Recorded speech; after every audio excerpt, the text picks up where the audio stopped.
জিম্বাবুয়ের সঙ্গে আগামী দিনে সিরিজ আয়োজন করার জন্য অনেক কিছু ভেবে রাখতে হবে বাংলাদেশকে। শুধু তাই না, বাংলাদেশের ক্রিকেট কালচারই যে হুমকির মুখে। তার কারণটা হলো এবারের টিকিটের অভিজ্ঞতা।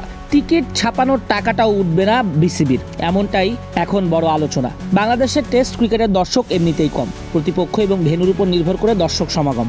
ঢাকা বা চট্টগ্রামের চেয়ে সিলেটে টেস্ট খেলা দেখেন কম মানুষ। সেখানে প্রতিপক্ষ জিম্বাবুয়ে হলে মাঠে দর্শক টানা অনেক কঠিন। টিকিট বিক্রি করে এর ছাপার খরচ তোলাই কঠিন হয়ে পড়েছে। সিলেট টেস্টের প্রতিটা দিনই গ্যালারি করছে খাখা। 50 জনের মতো দর্শক হয় না।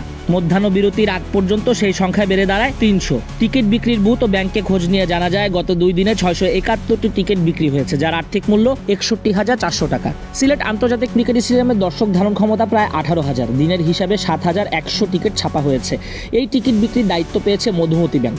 সিলেট স্টেডিয়ামের কাউন্টার এবং আম্বরখানার মধুমতি ব্যাংক শাখা থেকে টিকিট বিক্রি করা হয়। ওই শাখার ম্যানেজারও জানিয়েছেন টেস্টের প্রতি সিলেটের আগ্রহ কম। যে রেশিওতে টিকিট বিক্রি হচ্ছে তাতে লাভ হবে না। অদূর ভবিষ্যতে বিসিবি হয়তোবা সিলেটে এই সংখ্যা দেখে টেস্ট খেলাও দিবে না। সিলেটে টি-20 এবং ওয়ানডে ক্রিকেটের সমর্থক বেশি। সুন্দরে ভেন্যুতে সাদা বলের ক্রিকেট মানেই টিকিটের জন্য হাহাকার।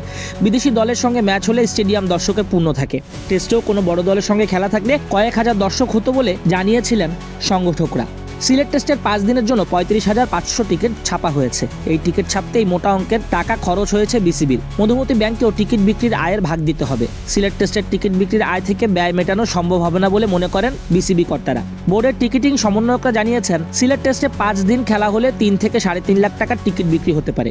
2 টেস্ট মিলে 6 থেকে 7 লাখ টাকা জমা হতে পারে ব্যাংকে। কারণ গত বছর দক্ষিণ আফ্রিকার বিপক্ষে খেলা 2 টেস্টের সিরিজে টিকিট বিক্রি হয়েছিল 12 লাখ টাকার। ঢাকায় মিরপুর শেরেবাংলা স্টেডিয়াম ও চট্টগ্রামের জহুর আহমেদ চৌধুরী স্টেডিয়ামে হয়েছিল ম্যাচ দুটি।